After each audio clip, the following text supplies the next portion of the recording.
a lot of different ways to turn a beat catalogue into income, yet most producers seem to know little about the business side of beat making beyond putting a PayPal button onto a SoundClick page. After spending countless hours honing your craft, learning production techniques, downloading the best VSTs and making awesome beats, it can be very frustrating if you're not racking up the kind of sales you want. So here are my personal tips, backed up with some image and video proof and compiled after almost a decade of selling beats professionally. Number 1. Sell licenses to your beats. This is the easiest and still the best way to make money with your beats. Once you have a decently sized catalogue of quality beats, you can register and set up your own website for cheap, or sign up to a VIP artist service like Music Central or My Flash Store that will allow you to set up your own beat selling homepage. Some people also hustle their beats on music communities like SoundCloud and include email information for purchases, or more specified beat websites like beatstars.com. Generally, you will need a PayPal account in order to receive payments online, though you can also arrange payments with customers through services such as Google Wallet, bank transactions, or Western Union. Most producers sell licenses according to 3 main categories: lease license, exclusive license, and sync license. Lease licenses are non-exclusive licenses with a limited sales cap. This means that your buyer can only sell a limited number of digital downloads of physical albums, usually around 2,000 to 10,000. Your beat can be leased to an unlimited amount of buyers as you retain the rights to your beat. Lease licenses are sold by producers anywhere from $1 to $50, with an average of around $25.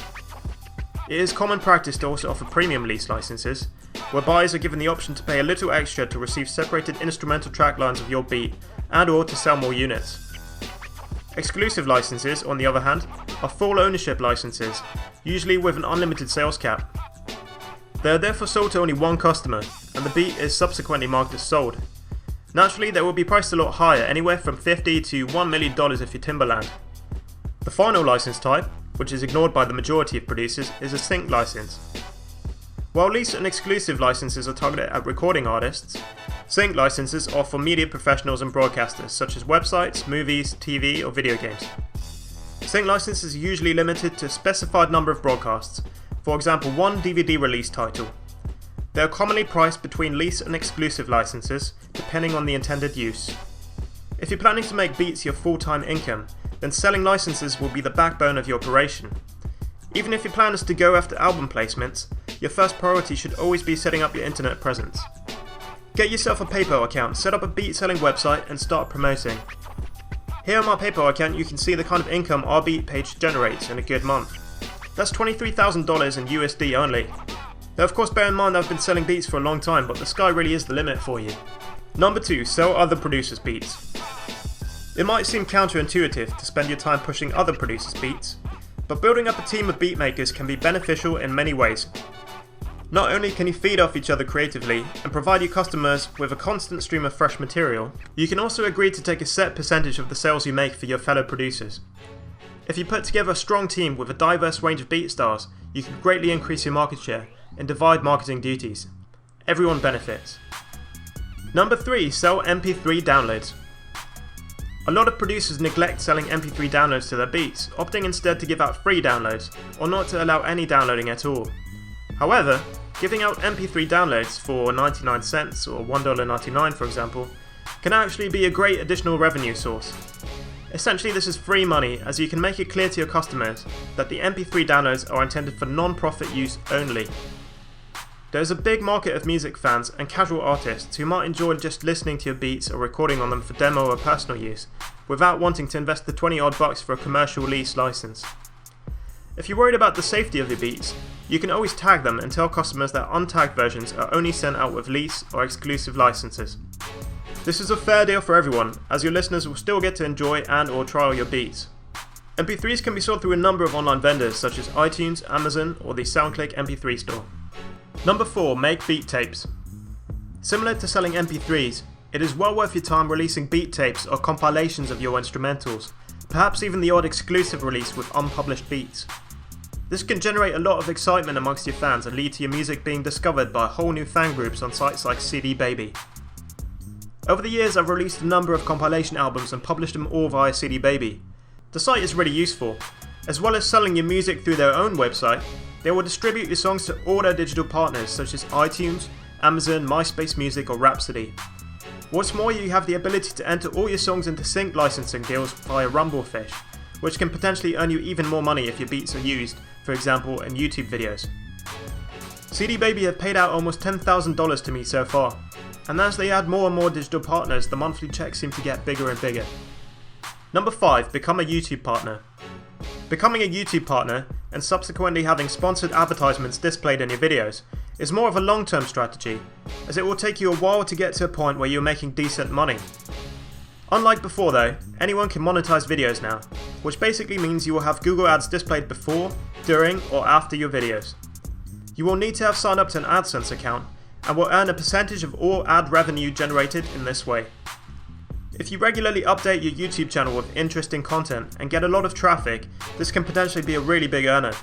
If you don't really have the time to make a lot of interesting videos, even just uploading a couple of beat videos a month, that is a video of a beat playing over some kind of static background image, could earn you a tidy sum.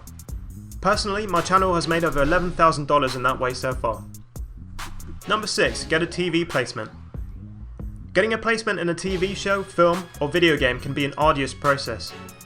There are thousands of producers out there submitting their material to placement opportunities on a daily basis. However, if you regularly network and build relationships with media professionals, companies, and agencies, you will eventually persevere and the spoils will be worth the toil. While you won't necessarily be paid a large sum upfront, the royalty payments are where producers really make the big bucks. In order to benefit from this, it is essential that you are registered with a royalty collection association such as BMI, ASCAP, SESAC, or PRS. TV stations in the US in particular pay out large sums just for short music segments in their programming.